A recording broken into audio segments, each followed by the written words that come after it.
All right, so I want to talk about this planetary disk, which leads us into this concept of the accretion theory.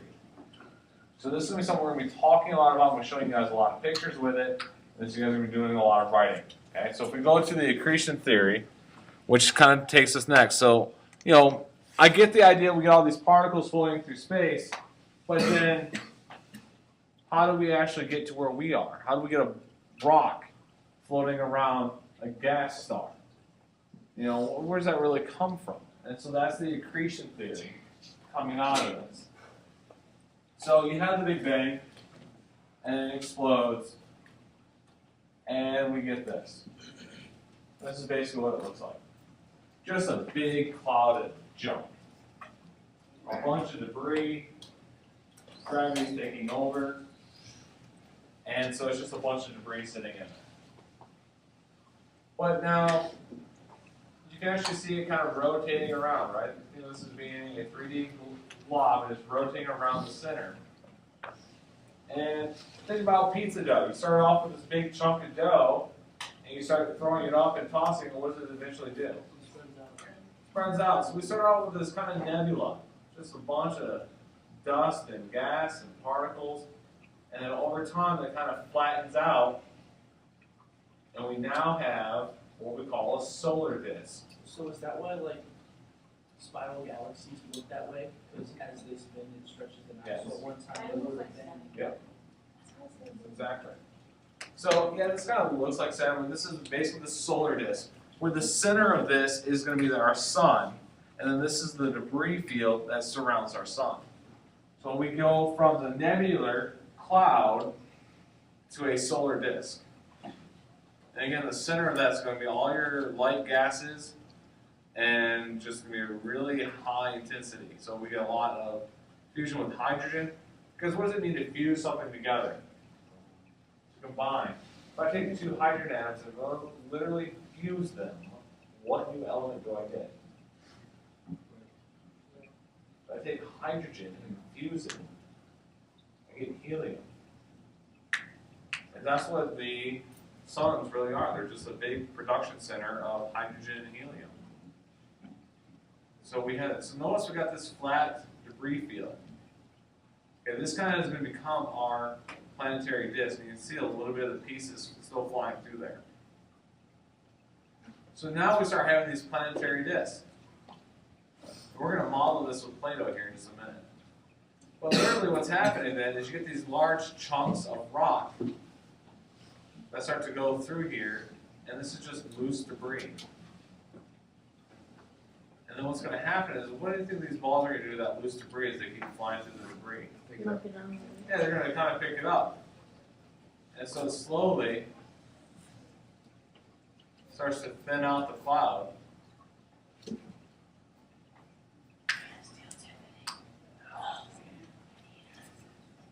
Go ahead.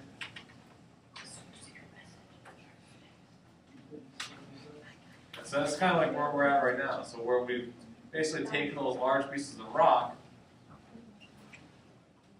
and then they eventually clear out their paths, and then we have our clean orbits.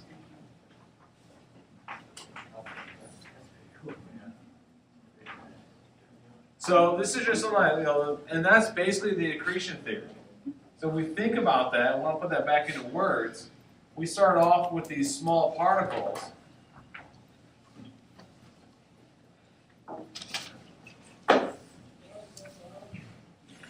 Orbiting around a sun or a star, and they begin to collide.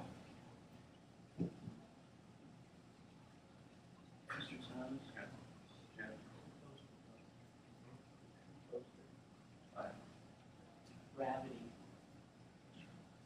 So now as these things collide, they kind of fuse together.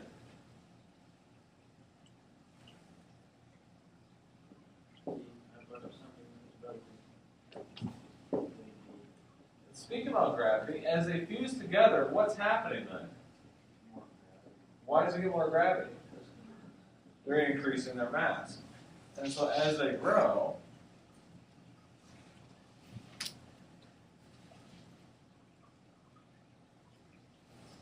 their gravity increases.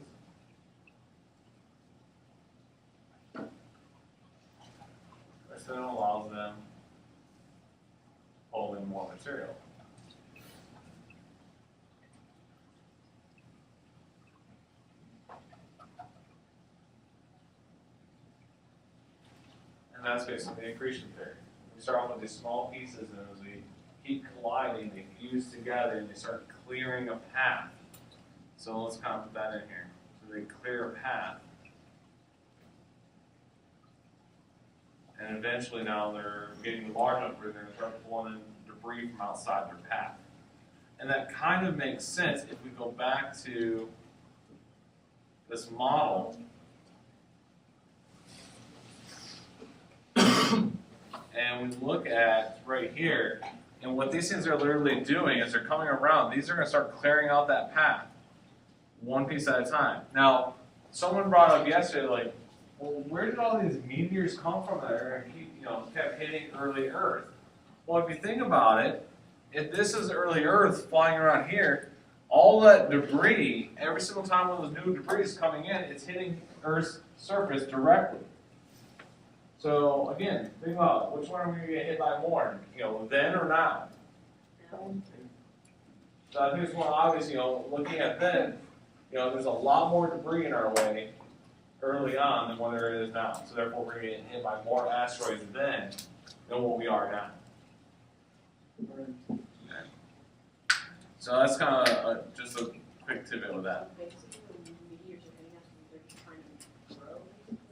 Well, we're actually pulling in the meteors. Earth's gravity is what's grabbing them and pulling them in towards Earth. And so, yeah, Earth is growing, and it's continuing to grow. We just had that asteroid that exploded over Russia. Okay, all that debris gets added to Earth's mass. So Earth is still growing today. It's growing at a very slow rate. We basically grow at about maybe 1 or 2 metric tons a year, which on a global scale isn't much. But it really is, and that's how much more material the Earth brings in every year. Could we have seen the meteor here? No. Because I don't even know what the meteor's path was. Now, the one that they were worried about, if it came in, was supposed to come in down and over the east coast, I think, and then into the west coast of Africa. But the one that actually hit Russia, I'm not really sure where that came from. So I don't think you would have been able to see it. Did it kill anybody? No, it just injured a lot of It people. like blew up. Yeah, it shattered a lot. So basically, the meteor itself kind of blew up, and then I shouldn't really say that. The core didn't really blow up because it did have an impact. But the shock wave, when it came through, it literally compresses the air in front of it so much that it releases that energy. It's like breaking a whip, cracking a whip. It's the same thing. That whip is literally compressing the air, and that's that crack sound. Well, basically, a sonic boom is the same thing. You're compressing the air. So this asteroid did that, and it was such a huge compression that literally the shock wave shattered glass all over the town. How many people did it hurt? It said over 1,000. What? Did that cause actual meteor to blow up too? Yeah. It didn't kill anyone. Basically, it just kind of like blew the meteor kind of spreading more. Now, I want you guys to notice this as well. If we go back to this, notice that these are kind of smaller. And then, again, what's going to happen, this is what we call planetesimals. Okay, so we look at their planetesimals, they're really small. So we start off with this planetesimals, this is a really small block. And then, as it starts collecting, it starts to grow.